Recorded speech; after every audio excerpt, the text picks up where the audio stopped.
The Blue Jackets continue to not really provide any joy or entertainment or excitement. So I thought, hey, let's talk about the Cleveland Monsters.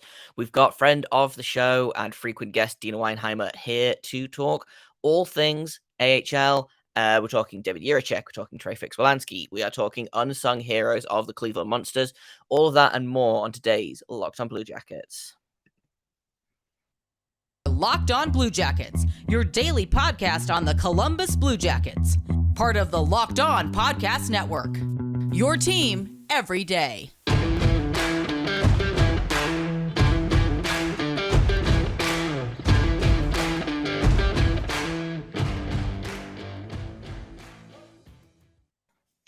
Hello and welcome to Locked on Blue Jackets, part of the Locked on Podcast Network, your team every day. I am, as always, your host, Joe Foster, here to bring you the ups, the downs, the highs, the lows, the excitement, which there's not very much of at the minute, about your favorite team and mine, the Columbus Blue Jackets. Before we get started, I want to thank everyone for making this your first listen of the day every day.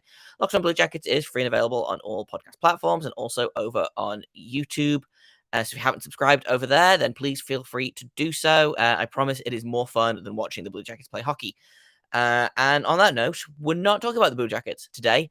We're checking in with the Cleveland Monsters, who are kind of on a little bit of a downward spiral at the minute, but as we get into in the episode, that's kind of the Blue Jackets' fault. We're talking to Deana Weinheimer of Field Pass Hockey. She's been on the show a bunch of times, super smart, super great opinions about the Cleveland Monsters. So I'm just going to get right into that conversation with Deana. So the Monsters have kind of been having an up and down season, but I think it's fair to say they're having a better season than they did last year. Not that that is particularly hard, but I thought, hey, it's not going to be a Monsters Monday. It's more like a Monsters Thursday. But we've got friend of the show, friend of me, Deana Weinheimer here of Field Pass Hockey to come and talk all about everyone's favorite AHL team, the Cleveland Monsters. So welcome back, Deana. It's been a minute. Just a little bit, but hey, Jay, thanks for having me on. Yes, but yeah, super great to have you back always. I guess let's start off with, and I feel like I know the answer to this question. The Monsters had a really good start to the season, and I was like, hey, they've really turned it around. And then it feels like they've kind of slowly been backsliding a little bit. And you know, we talked a little bit about this off mic, but what's up with the Monsters recently? Why are they? Do they seem to be struggling so much? Well, unfortunately for the fans and for the team up in Cleveland, it's a bit of deja vu, right? I mean, they started off last season really strong, up in the top of the, North Division standings, and then once mid-December hit, they hit this downslide. Now, that was because of COVID up on their side. It went through that locker room hard in mid to late December. On through into mid-January last year, but they hit this downslide last year that never really they were never really able to recover from that. And now the same thing is happening this year. But this time, I don't want to blame the Columbus Blue Jackets, but if we're looking at who, the catalyst for this downslide, it is the loss of roster players thanks to them being called up to Columbus, or in the case of David Jiricek, going out to the World Juniors. It's just roster turnover. And yeah, it's been a little bit of a rough patch for this very young squad up in Cleveland. I mean, they haven't won a game since a very exciting offensive route on Saturday, December 17th at home against the Laval Rocket in a 7-4 victory there. Since then, it's just been loss after loss after loss. Yeah, I was looking at the recent games and I was like, oh, this looks super familiar.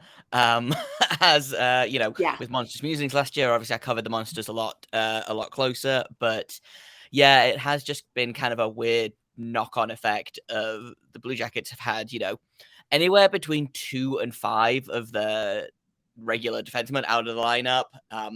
The Monsters have been without Marcus Bjork. They've been without Tim Burney. They only recently got Jake Christensen back. They've been without Gavin Bayreuther for most of the season. We borrowed Billy Sweezy for a minute. Like, it's been we borrowed David Jiricek for a minute. Like looking at the list of defensemen on the Monsters, I'm like, oh yeah, that guy's dressed, that guy's dressed, that guy's dressed. Unfortunately, I think maybe we might just have to keep Marcus Bjork and Tim Burney for the rest of the season. I don't know that you'll get either of those guys back. Maybe Tim No. Burney. I think Marcus Bjork has been good enough with the Blue Jackets that he kind of has earned his spot on the top six, which is really unfortunate for the Monsters. But hopefully, getting Jake Christensen back, getting David Jiricek back, who I want to talk about in a minute, eventually getting Tim Burney back, potentially getting Gavin Berry the back. Like these are all things that are going to help the Monsters in the short and long term. Yeah, and for a while, I felt that the organization was doing a great job with that kind of churning of players. They were handling the roster management really well, and that's when you saw Cleveland winning games. But I think having David Jiricek out at the World Juniors is definitely hurting. I mean, he's over a point per game through 19 games. He's got 5 goals, 15 assists. For a rookie defenseman, oh my goodness, that's amazing. I mean, that's even with him being out the last few games, he's still 4th in scoring on the team. But just having him, Carson Meyer out, he's over a point per game through 15 games as well. I mean, racking up those assists with 12.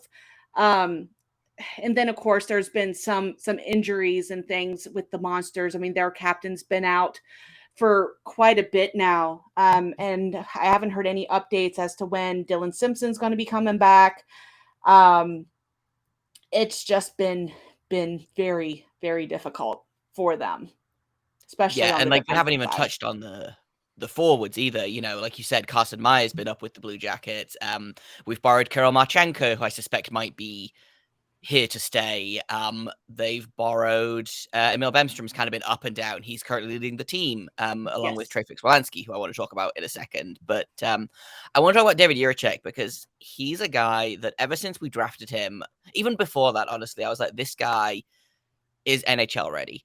I'm not sure he's NHL ready quite yet, but you look at what he's doing in the AHL, you look at what he's doing in the World Juniors at the minute for Team Czechia. I mean, he's got a goal.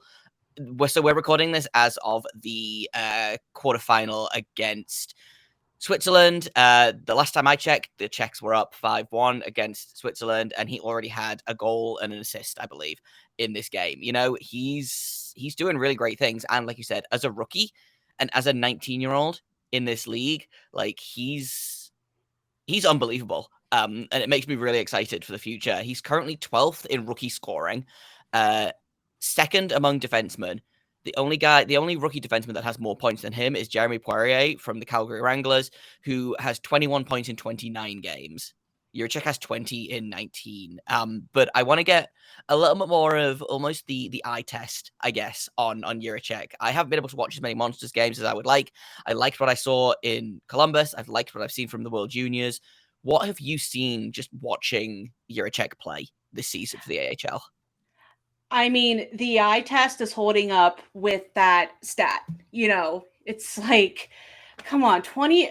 We already talked about the stat, but that eye test is holding up so well. I mean, you definitely see, and again, it's a rookie player, a very young rookie player. So there are times where you're like, he was a little bit out of position on there, or maybe he shouldn't have gone that far into the zone. He should have stayed off the boards a bit, and that ended up leading to a goal or something. But I would say 80 to 90% of the time, Jiricek is in the spot that he needs to be in. They've been doing a great job up in Cleveland with a first-time head coach and Trent Vogelhuber, very young himself, coming into the coaching world. And then they have a new assistant coach that is focusing on the defensive players. Again, doing a great job with that. And they are partnering him up with some of the more, it's kind of hard to say experienced players on the defense in Cleveland because there really aren't that many vets there, but they are pairing him with people that have games, that have some knowledge, know how to be a pro in North America. And I think he is thriving in there. It's not surprising to hear that he's doing well at the World Juniors. I think it's really going to be fascinating to see where he's going to be by the end of the season if he stays in Cleveland the whole time. And I really hope that he does, just because if they can get a little bit more stability back in Cleveland, get these guys some good reps in there, get some chemistry going, I think they can easily regain some ground in that North Division in the American Hockey League and possibly make the playoffs and try to make a little bit of a run there. In a minute, we've got more conversation with Deana about the monsters, but first I've got to tell you about BetOnline because it's your number one source for sports betting information, stats, news, and analysis. Get the latest odds and trends for every professional amateur league out there, from pro football to college bowl season to the NBA to baseball, that's coming back soon, to gosh, I don't even know. Horse racing, that's probably a thing on BetOnline. If you wanted to, you could even put money on the Cleveland Monsters making the Calder Cup playoffs and maybe even winning. Who knows? But you can do all of that at BetOnline. It's the fastest and easiest way to get your betting information. Head to the website today, that is betonline.net, or use your mobile device to learn more. BetOnline is where the game starts. And sports betting is now legal in Ohio, and Locked On has the perfect show to help new and seasoned gamblers. Download and subscribe to Locked On Bets now for daily picks and analysis wherever you get your podcast. You can find Locked On Bets wherever you get Locked On Blue Jackets. Yeah, for sure. I mean, all you have to do is make the playoffs, right? Like, Yep. Look at I think about this because I was covering the Ontario Reign last year. Look at what Colorado did to them Mm-hmm. in the playoffs.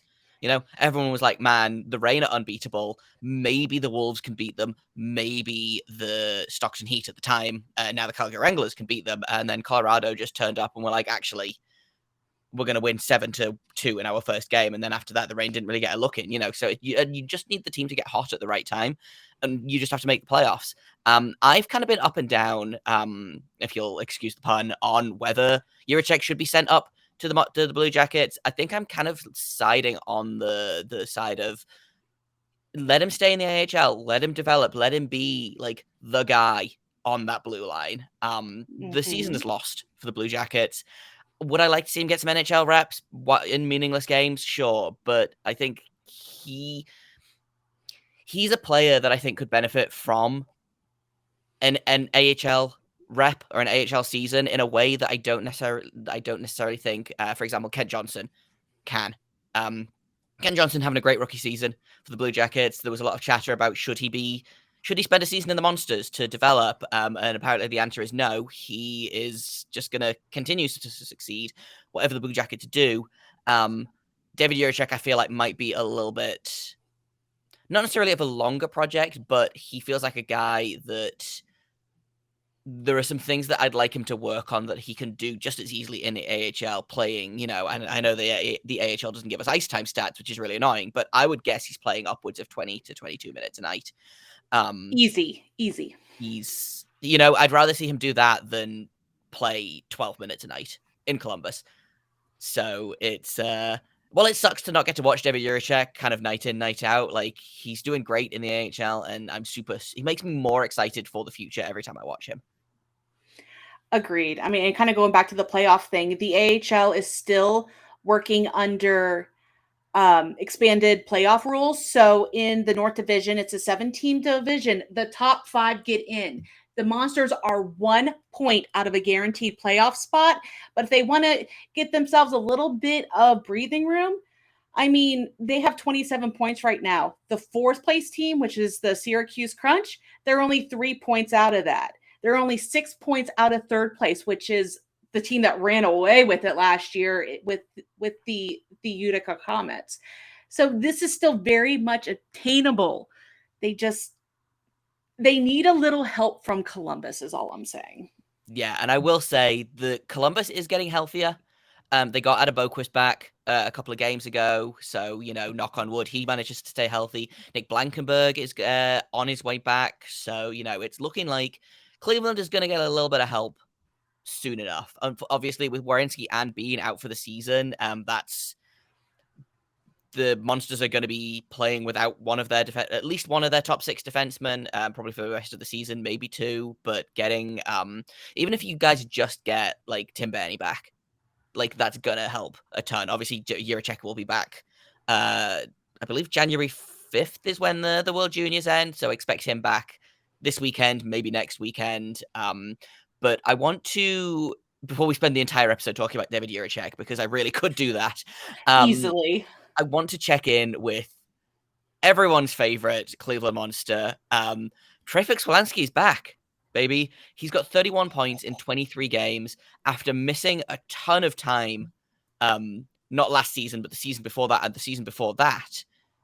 It looks like he's ready to go. He's ready to rock, and he's been phenomenal for the short time he's been in a Blue Jackets jersey this season. And also, it looks like he's ready and willing to be the guy in Cleveland that I think we all knew he could be. This is the season that Trey Wolansky has been wanting and needing since he arrived. I mean, he had so much promise coming into his rookie season, and it's been well publicized. I know I've talked about it a million times about his unfortunate luck with injuries, and it's been so sad to see because in the limited stints that we've gotten to watch Trey Wolansky, they've been awe-inspiring. It's just been so much fun to watch because, yes, I mean, people are going to harp on he's another undersized player, but like so many other undersized players, he makes up for it in heart and in talent. And boy, is he a gritty guy. But yeah, he is totally embracing this idea of him needing to be the guy. I don't know if anybody watched the game on New Year's Eve because it kind of coincided with the Jackets and Chicago at home. But if you have AHL TV, go back and watch. Yes, the Monsters lost. It sucked. But go watch Trey Wolansky's play, especially in the second and third period. They were giving him passes like crazy, setting him up on the one-timers. And he just has this bomb from The Office on the power play that just every time the power play comes, I'm like, oh, there's a good chance that Trey's going to get a goal here. And yeah, he oh gosh, I can't even say enough about Trey. I'm a little biased. He's definitely my favorite Monster, and for good reason. I mean, come on. You're looking at a guy, 1.35 points per game. He's got 93 shots on the season. That tells you something right there. 75% on the shoot-off this season.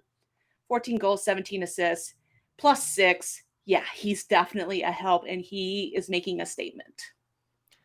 Yeah, he had, I believe it was earlier in the season, it was just before he got called up to the Blue Jackets. He had like, 7 points in a game or something? He had like a 13-point week for the Monsters, and that was the moment where I was like, oh, okay, this is the Trey Wolansky that, like, we deserve, but also, like, the season that he deserves. Because, like you say, he's a guy that you want to root for. You know, he always, I always describe Alex Ovechkin as playing in the NHL like I play NHL on the Xbox, you know, leading in goals, like routinely top 10 in goals, points, and hits. And Trey Wolansky is that kind of player. You know, he's not afraid of anyone. Yes, he's, you know, quote unquote, like officially 5'8", but 5'8" and skate, maybe. But he plays like he's 6'6", and I just love that about him. Yeah, I mean, just his personality too. Like if you're on TikTok, go follow the Cleveland Monsters account on there. He gets featured quite a bit in like their interviews and stuff, and just his personality, he is so easy to root for. I just enjoy that whole package, you know, from his play on the ice, his tenacity, his personality, just everything about him. I just really enjoy it. He's a lot of fun. And I will be sad for Monsters fans and the Monsters team when he finally does get that spot in the Blue Jackets lineup. But right now, it's just so fun to watch him make AHL teams look silly. I want to talk about another player who just recently signed an entry-level contract with the Blue Jackets, actually, and that is Justin Richards, who seems to have come out of nowhere, really. What can you tell me about him? He's got 21 points in 27 games so far, which is not what I was expecting, but he seems like he's been a real kind of hidden gem for this team. He has been a player that I like to call the glue. He is really holding everything together with all of this turmoil and that churn that we've been talking about with this lineup. He has just no matter what chaos is happening, Justin Richards holds it all together. He's a nice, I mean, not really all that veteran of a presence. This is only his third pro season, but he already has a career year with points. I mean, the last 2 years he's been with the Hartford Wolfpack. If you follow the AHL at all, you know how difficult it has been the last couple seasons for Hartford, especially last year. Oof, I could just spend a whole episode talking about that. But he only had 14 points in 67 games last season for Hartford.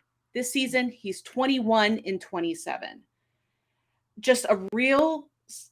I feel like the term solid really gets overused, but that's what he is. Whatever you need him to be, Justin Richards is. Of course, he has a nice pedigree. You know, his dad is former head coach of the Columbus Blue Jackets, Todd Richards, just has that nice mentality where he just kind of soaks everything in and will do whatever you need of him. In a minute, I've got more of my conversation with Deana about the Cleveland Monsters, about their chances of making the Calder Cup playoffs. That's coming up in just a minute on Locked on Blue Jackets.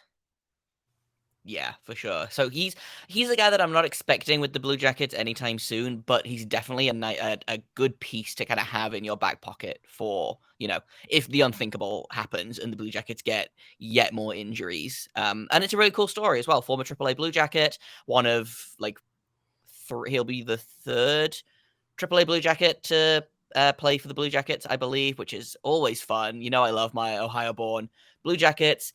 But I want to talk as well about one last player, or maybe a couple of players. And we kind of talked about this a little bit off mic. With the Blue Jackets kind of taking all of the players because of injury, who has stepped up that you maybe didn't expect? Or is there any kind of unsung heroes of the season that you think that Blue Jackets fans should be kind of keeping an eye on? One player who has kind of struggled so far in his pro career, aside from his short 15 game stint in the 2020-21 season, has been Josh Dunn. Of course, we all know about Jinsey and how amazing of a player she is. It's his sister. But this season, especially in the last few games when things have been getting hard, Josh has been stepping up with the goals, with the assists. He's another one of those players that's very even on whether he's making the play or finishing the play.